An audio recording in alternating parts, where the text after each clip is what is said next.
These guys, what they're doing is destroying people's lives. And I know about it because I was in that business. I know you have to be incredibly cruel, evil to go through that ritual. You know full well what you did and what you're doing. And what you're doing, and you're not telling the fans who love you, who are following you, who are buying your music, who are buying your tickets, that I'm selling you who to are coming the to see angel you. of death. You're not telling them that you are covenanting them to the angel of death when they pay to watch your movie. When And you're they not pay, even telling them that the result is they will lose their children.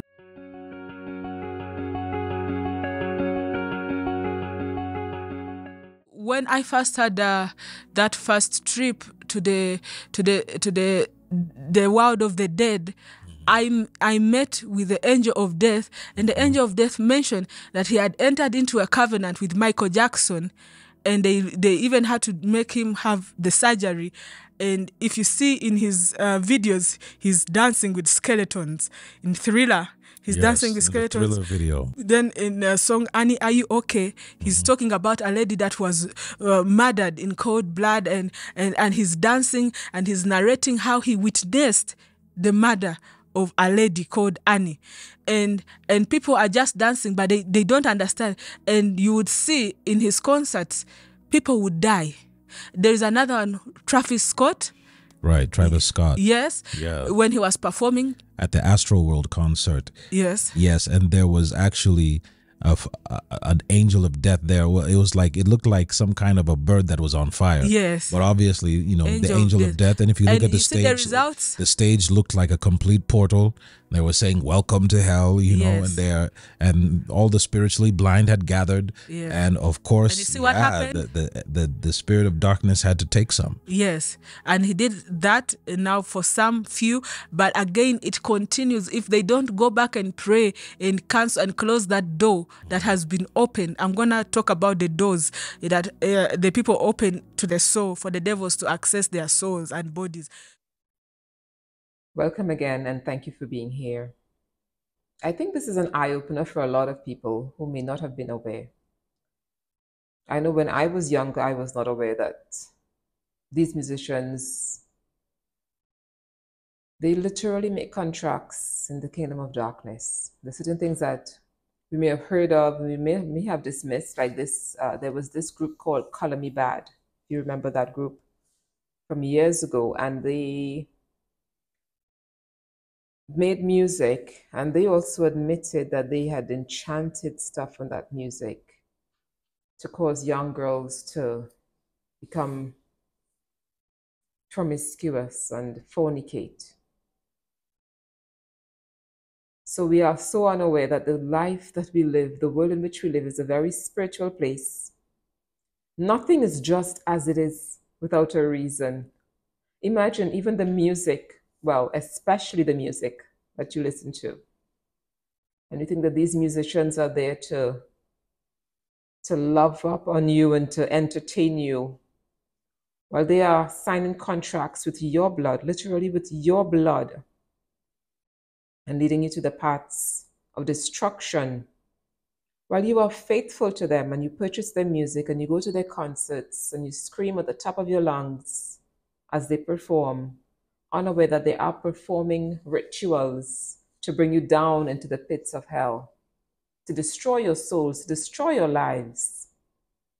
Unaware. Unaware. Everything that we're doing in this life, everything that we're going through in this life is a spiritual battle between the kingdom of light and the kingdom of darkness. There is no in-between. This is a spiritual battle between the kingdom of light and the kingdom of darkness, righteousness and unrighteousness. You're either in one or the next. You're not standing in between. You're not going to say, well, I'm an atheist and I don't believe in those things, so it doesn't affect me. Does an atheist have a soul? Yes, an atheist has a soul. You can't just say, well, I'm an atheist and I don't believe in those things. And you think it's magically just going to not touch you because you claim to be an atheist? Because you claim that there is no God, it's not going to affect you? Says who? You don't get to determine how the spiritual realm works. You can say you're an atheist how much you want.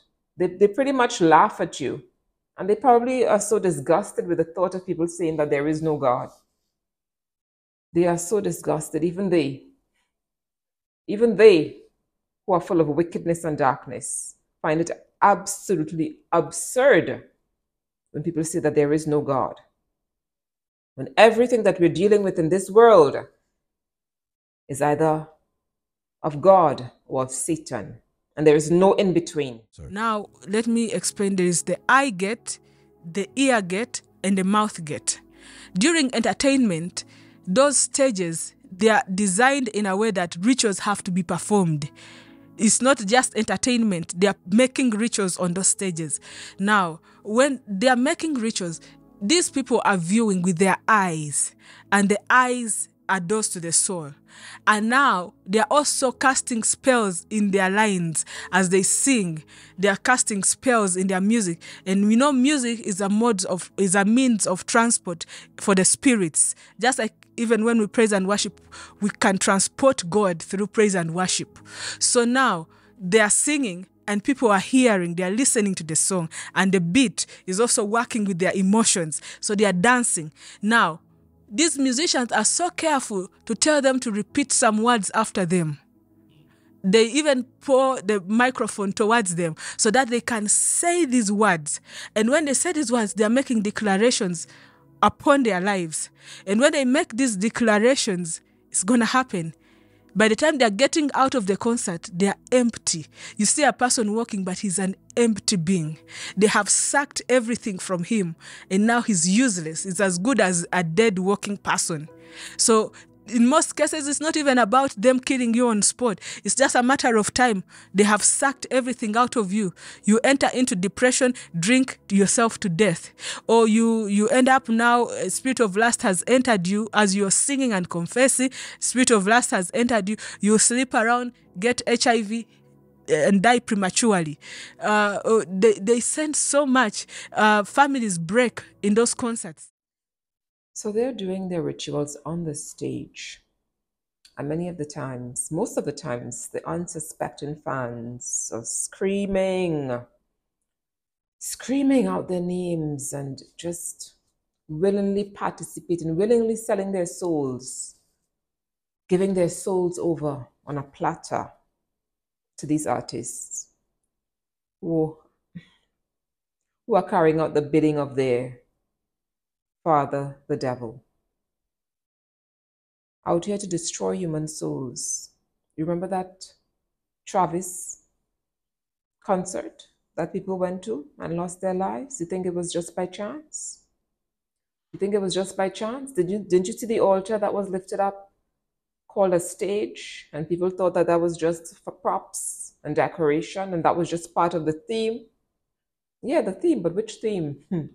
A theme that you know nothing of. It's right in your face, it's glaring in your face, and you still will be unaware. These people don't love you, they don't care about you.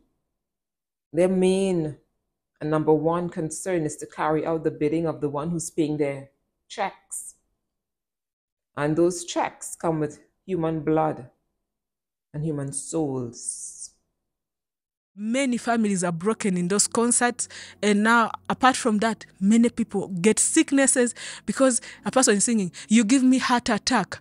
You turn me upside down. You give me heart attack, heart attack, heart attack." They are confessing with their, even Christianity, for us to get saved, we hear with the ear gate. We read the Bible with our eyes, and then we believe. After hearing and reading, we believe. And then what happens next?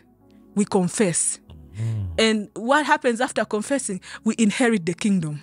Now, how many people are inheriting from the kingdom of darkness?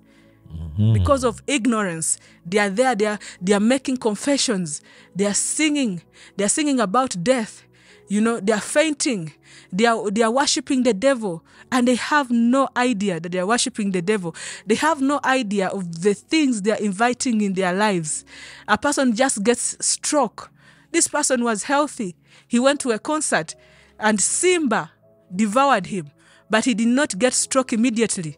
They waited for him to go home, created a conducive atmosphere, his finances were taken, and then he entered into depression and stroke. You listen to the music that you're singing, the lyrics, the words. without even paying any mind. A lot of us, we just say things. We don't care. What is the meaning behind this? Why? I mean, look at some of the songs and the words and the lyrics, like what she just gave as an example. Something that is, it's not something that you would welcome. Who would welcome a heart attack? Like, think about it. Even if you look at some of the things that you do that you would not even welcome. For example, when you entertain stuff like Halloween, right? If you when you entertain stuff like Halloween and you entertain that spirit of death, and then it shows up, and then you wonder, well, what everybody wants to cry, but you were just dressing up in a skeleton suit and all these things and inviting that spirit to come in, and now when it comes in, everybody wants to cry. Human beings, we can be so foolish and so blind. It's absolutely blind. Look, these guys, what they're doing is destroying people's lives. And I know about it because I was in that business. I know you have to be incredibly cruel, evil to go through that ritual. You know full well what you did And what you're doing. and what you're doing, and you're not telling the fans who love you, who are following you, who are buying your music, who are buying your tickets, That I'm selling you who to are the coming to angel see you. of death. You're not telling them that you are covenanting them to the angel of death when they pay to watch your movie, when And you're they not even pay. telling them that the result is they will lose their children, parents. And the connection and the Wives. point of connection is when they pay, is when your fans pay to see your concert. As soon as they pay, that's their blood, It's like their they sweat, have and their paid for your tears. services. That's the connection right there. Yeah, the artist is gonna make a lot of money, but at the expense. And that's the modus operandi of witchcraft. One gets incredibly rich at the expense of others, and totally enslaves them. Those people become, a fan is short for a fanatic. You become a fanatic. And so these musicians deliberately covenant, sell out their supporters. Imagine you are there to support their music. You attend their concerts to support them, support their work. Meanwhile, you don't realize that your soul and your life is on the line and that they are there to destroy you. Meanwhile, you're singing as they turn the microphone to you, and it's your turn to chant, to enchant curses and spells on your own life. On your own life, after all you've done was supported your favorite musician, your favorite artist, unaware of how spiritual life is, and that it's really a ditch for your soul. It's really a ditch to destroy your soul and to take you down to the pits of hell. These artists know that hell is real. Don't be fooled. They know that hell is a real place. They shake hands with Satan. Don't be fooled. But here you are, innocent and unaware, just as a mouse that walks into a trap, unaware that that's a trap. You see the cheese, you think it's all good. It's only when the lever comes down on your neck and kills you, and it's too late. It's too late. Too late. The entertainment industry is a place full of darkness, full of wickedness, full of death, full of evil, full of destruction to human souls. You can't be partakers in the kingdom of darkness and in the kingdom of light at the same time. You can't be singing praises to the Most High God, singing praises to the Most High God, and then also partaking in the camp of Satan and partaking in that type of music as well. It doesn't work, cannot work. People need to look out for their souls. You have one soul that occupies your body, and one day you will bid this physical world goodbye and enter into the spiritual world, where you will give an account for every day that you spent on this earth. You will give an account for your thoughts, for your words, for your deeds, for the deeds that you failed to do. We will all give an account. Life is spiritual. Everything that you see around you happening in your life, happening in this world, it is influenced by the spiritual realm. And the musicians and the artists that you run after, they are in contracts and covenants with Satan. When God gives Satan that gift of music, he didn't take it back. He didn't take it back when he was cast out of heaven. He remained with that gift. And of course, in heaven, he used that gift to worship the Most High. On earth, he's not. When he was cast out of heaven, he's no longer using that gift to worship God, but to do everything in his power to defile the temple of the living God. We are made in God's image, and the devil just wants to defile human beings as much as he can. Whether that means making you say that you are a dog. Some people want to identify now as animals. Imagine you're a human being with a soul and you want to identify as an animal and walk on all fours. You think the devil is not real? You think the devil is not real? Think again. Causing human beings, causing men to desire men and women to desire women, all in an attempt to reduce the human population while you are screaming for your rights to be that way, not knowing that that is taking you down to the pits of hell. You know how many are in the pits of hell screaming for their souls, screaming for another chance to make it right, but they will never get that chance. You have that chance and that time right now while you're still breathing. Take advantage. Take advantage of it because you don't want to join them. You do not want to join them where they are. Jesus Christ died to save the human soul from perishing, from destruction, to take us back to that relationship with the Most High, in whose image and likeness we are created. Don't mock the things of God all the way to your grave, because you will have eternity to regret it. Humble yourself. Humble yourself and choose life. He has set before us life and death, and he urges us to choose life. And I am also urging you, in the name of Jesus, to choose life. Thank you for being here. Until next time.